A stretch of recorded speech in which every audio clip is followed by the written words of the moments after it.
여호와여 어찌하여 멀리 서시며 어찌하여 환난 때에 숨으시나이까.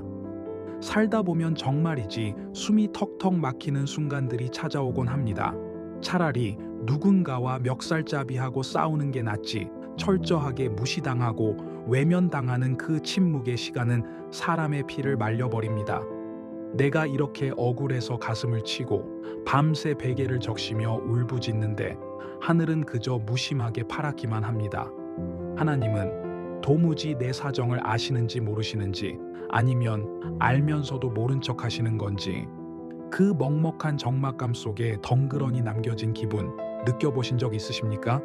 혼란한 세상 속 변치 않는 진리를 찾는 시간, 철학이 묻고 시편이 답하다의 다비드입니다. 오늘은 하나님이 내 기도를 듣지 않으시는 것 같고, 오히려 악한 사람들은 떵떵거리며 잘 사는 부조리한 현실 앞에서 절망하는 분들을 위해 시편을 준비했습니다. 숨어 계신 것 같은 하나님의 침묵, 그 뒤에 숨겨진 섭리와 우리를 향한 뜨거운 시선을 함께 찾아보겠습니다. 여호와여 어찌하여 멀리 서시며 어찌하여 환난 때에 숨으시나이까. 악한 자가 교만하여 가련한 자를 심히 압박하오니 그들이 자기가 베푼 꾀에 빠지게 하소서. 악인은 그의 마음의 욕심을 자랑하며 탐욕을 부리는 자는 여호와를 배반하여 멸시하나이다. 악인은 그의 교만한 얼굴로 말하기를 여호와께서 이를 감찰하지 아니하신다 하며 그의 모든 사상에 하나님이 없다 하나이다. 그의 길은 언제든지 견고하고 주의 심판은 높아서 그에게 미치지 못하오니 그는 그의 모든 대적들을 멸시하며 그의 마음에 이르기를 나는 흔들리지 아니하며 대대로 환난을 당하지 아니하리라 하나이다. 그의 입에는 저주와 거짓과 포악이 충만하며 그의 혀 밑에는 잔해와 죄악이 있나이다. 그가 마을 구석진 곳에 앉으며 그 은밀한 곳에서 무죄한 자를 죽이며 그의 눈은 가련한 자를 엿보나이다. 사자가 자기의 굴에 엎드림같이 그가 은밀한 곳에 엎드려 가련한 자를 잡으려고 기다리며 자기 그물을 끌어당겨 가련한 자를 잡나이다. 그가 굽으려 엎드리니 그의 포악으로 말미암아 가련한 자들이 넘어지나이다. 그가 그의 마음에 이르기를 하나님이 잊으셨고 그의 얼굴을 가리셨으니 영원히 보지 아니하시리라 하나이다. 여호와여 일어나옵소서. 하나님이여 손을 드옵소서. 가난한 자들을 잊지 마옵소서. 어찌하여 악인이 하나님을 멸시하여 그의 마음에 이르기를 주는 감찰하지 아니하리라 하나이까. 주께서는 보셨나이다. 주는 재앙과 원한을 감찰하시고 주의 손으로 갚으려 하시오니 외로운 자가 주를 의지하나이다. 주는 벌써부터 고아를 도우시는 이신이이다. 악인의 팔을 꺾으소서. 악한 자의 악을 더 이상 찾아낼 수 없을 때까지 찾으소서. 여호와께서는 영원 무궁하도록 왕이시니 이방 나라들이 주의 땅에서 멸망하였나이다. 여호와여 주는 겸손한 자의 소원을 들으셨사오니 그들의 마음을 준비하시며 귀를 기울여 들으시고 고아와 압제당하는 자를 위하여 심판하사 세상에 속한 자가 다시는 위협하지 못하게 하시리이다. 아멘. 시편은 지난 9편과는 분위기가 사뭇 다릅니다. 9편에서는 공의의 하나님을 확신하며 찬양했지만 시편에 들어서자마자 시인은 어찌하여 숨으시나이까 라고 절규합니다. 우리의 신앙생활도 이와 참 비슷하죠. 어제는 은혜가 충만해서 할렐루야를 외쳤는데 오늘은 당장 닥친 카드값이나 자식 문제 혹은 건강 문제 앞에서 하나님 대체 어디 계십니까? 라고 따져 묻게 됩니다. 이것이 바로 연약한 우리의 솔직한 자화상 아닐까요?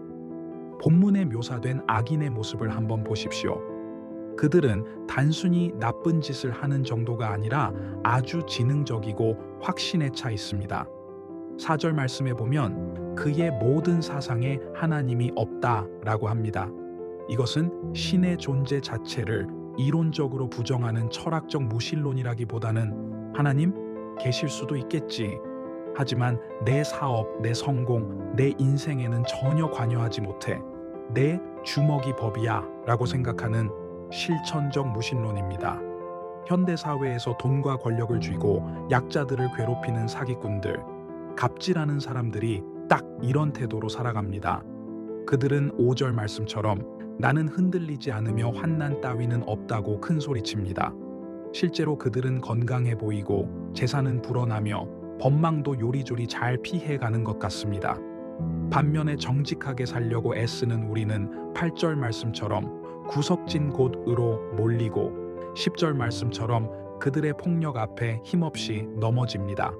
사자 앞에 놓인 먹잇감처럼 위태로운 이 상황에서 하나님의 침묵은 우리를 더욱 비참하고 초라하게 만듭니다. 여기서 우리는 프랑스의 천재 철학자 블레즈 파스칼의 통찰을 빌려올 필요가 있습니다. 파스칼은 그의 저서 팡세에서 숨어 계신 하나님, 라틴어로 드스 압스콘디투스라는 개념을 이야기했습니다. 파스칼은 말합니다. 하나님은 자신을 찾는 자들에게는 충분히 빛을 비추시지만 찾지 않는 자들에게는 충분히 숨어 계신다. 만약 하나님이 너무 명백하게 마치 하늘에 떠 있는 태양처럼 누구에게나 다 보인다면 믿음이라는 것이 필요 없을 것입니다. 반대로 하나님이 아예 존재하지 않는다면 우리는 희망조차 가질 수 없겠죠. 하나님이 숨어 계신 것처럼 느껴지는 이유는 역설적이게도 우리가 하나님을 더 간절히 찾게 하기 위함일지도 모릅니다. 하지만 머리로는 이해해도 가슴은 여전히 시립니다. 유대계 종교 철학자 마틴 부버는 이러한 하나님의 부재 경험을 신의 일식이라는 개념으로 설명하기도 했습니다. 일식이 일어나면 대낮에도 세상이 칠흑처럼 캄캄해집니다. 하지만 태양이 없어진 것입니까? 아닙니다. 달이 태양을 가렸을 뿐 태양은 여전히 그 자리에서 뜨겁게 불타오르고 있습니다. 시편 기자가 1절에서 느낀 답답함이 바로 이 일식의 상태입니다. 하나님이 멀리 계신 것이 아니라 악인들의 득세와 세상의 소음, 나의 욕망과 두려움이라는 달리 하나님의 빛을 가리고 있는 것입니다. 이 어둠 속에서 우리는 일본의 작가 엔도 슈사쿠의 소설 침묵을 떠올리게 됩니다. 성도들이 고문당하고 배교를 강요당하는 처참한 현실 앞에서 주인공 로드리게스 신부는 하나님 왜 침묵하십니까? 라고 끊임없이 묻습니다. 그런데 그 소설의 결말은 우리에게 큰 충격과 위로를 줍니다. 예수님은 침묵하신 것이 아니었습니다. 나는 침묵한 것이 아니라 너희와 함께 고통받고 있었다 라고 말씀하십니다. 오늘 본문 14절에서 시편 기자도 놀라운 반전을 선포합니다. 주께서는 보셨나이다. 하나님은 눈을 감고 계신 것이 아니었습니다. 우리가 당하는 재앙과 억울함, 밤새 삼켰던 그 눈물방울 하나하나를 놓치지 않고 다 보고 계셨으며 감찰하고 계셨던 것입니다. 특히 14절 하반절에 주는 벌써부터 고아를 도우시는 이신이이다 라는 고백은 가슴을 먹먹하게 합니다. 여기서 고아는 단순히 부모 없는 아이만을 뜻하지 않습니다.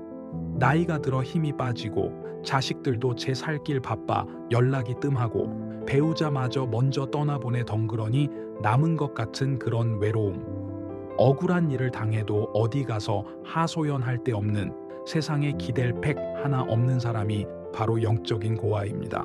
여러분, 지금 스스로가 고아 같다고 느껴지십니까? 하지만 기억하십시오. 바로 그 고아됨이 하나님을 만나는 자격 요건입니다. 세상에 의지할 힘이 있고 돈이 있고 인맥이 있는 사람은 하나님을 간절히 찾지 않습니다. 철저하게 혼자가 되었을 때 사방이 적으로 둘러싸인 그 절망의 끝자락에서 우리는 비로소 우리 영혼의 진짜 아버지이신 하나님을 붙잡게 됩니다. 시편 기자는 16절에서 여호와께서는 영원 무궁하도록 왕이시니 라고 선포합니다. 세상의 권력자들은 안개처럼 사라지지만 하나님만이 영원한 통치자이심을 확신하는 것입니다. 마틴 부버가 말한 신의 일식은 영원하지 않습니다. 달은 지나가고 태양은 다시 찬란한 모습을 드러냅니다. 지금은 악인들이 득세하는 칠흑 같은 어둠의 시간 같지만 하나님은 악한 자의 악을 더 이상 찾아낼 수 없을 때까지 철저하게 심판하실 것입니다. 우리의 기도는 허공에 흩어지는 메아리가 아닙니다. 17절 말씀처럼 하나님은 겸손한 자의 소원을 들으시고 우리 마음에 귀를 기울이고 계십니다. 사랑하는 여러분, 하나님이 침묵하시는 것 같아 불안하십니까? 그 침묵은 방관이 아닙니다. 여러분이 내뱉는 작은 한숨소리, 신음소리 하나까지도 놓치지 않으려는 하나님의 깊은 경청입니다. 어둠이 짙을수록 새벽이 가깝다는 자연의 이치처럼 하나님의 개입하심이 임박했음을 믿으십시오. 세상에 속한 자들이 더 이상 여러분을 위협하지 못하도록 하나님께서 반드시 기필코 일어나실 것입니다. 잠시 기도하겠습니다. 숨어 계신 것 같지만 언제나 우리 곁에 계시는 하나님 아버지, 오늘 시편 기자의 절규가 바로 저의 기도입니다. 악한 사람들은 하나님이 없다 하며 떵떵거리고 사는데 평생 주님을 믿고 의지해온 저희는 왜 이토록 춥고 외로운 골짜기를 지나야 합니까? 아무리 불러도 대답 없는 것 같은 주님의 침묵 앞에 저희 믿음이 흔들리고 원망이 터져 나올 때가 있었음을 고백합니다. 주님, 그러나 오늘 말씀을 통해 깨닫습니다. 주님은 숨으신 것이 아니라 저희의 아픔을 너무나 깊이 공감하시기에 함께 아파하며 침묵하고 계셨음을요. 세상 모든 사람이 내 곁을 떠나도 주는 벌써부터 고아를 도우시는 이라고 하신 그 약속의 말씀이 오늘 제 영혼의 닻이 되게 하옵소서. 이제는 눈에 보이는 상황이 아니라 숨어 계신 하나님을 믿음의 눈으로 발견하게 하옵소서. 가련한 자를 엿보는 사자의 눈빛보다 우리를 지키시는 목자의 눈동자가 더 크고 강함을 믿습니다.